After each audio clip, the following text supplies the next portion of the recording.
আমার একদমই মন চাইছে না বাইরে পড়তে যাবার।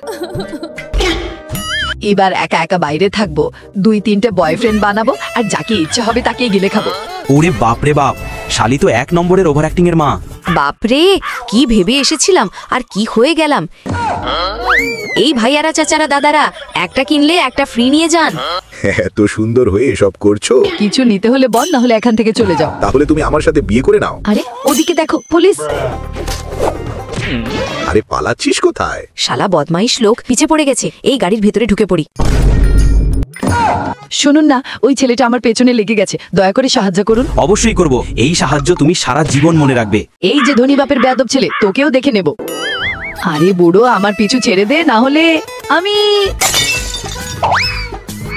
সব জিনিস ভেঙে গেল, এখন কি বিক্রি করে আমার স্বপ্নগুলো পূরণ করব? চাঁদনি, আমি তোমার পুরো সাহায্য করব। কারণ যখন রাজ প্রথমবার গ্রামে এসেছিল, এই মেয়ে, আমাদের জন্য একটা বাড়ি তাড়াতাড়ি খুঁজে দাও। বাড়ি তো পাওয়া খুবই কঠিন, তবে আপনি আমার বাড়িতে থাকতে পারেন। বাহ, কি দারুণ টেস্টি আর মজার খাবার। পুরনো সাহায্য আজ কাজে আসলো।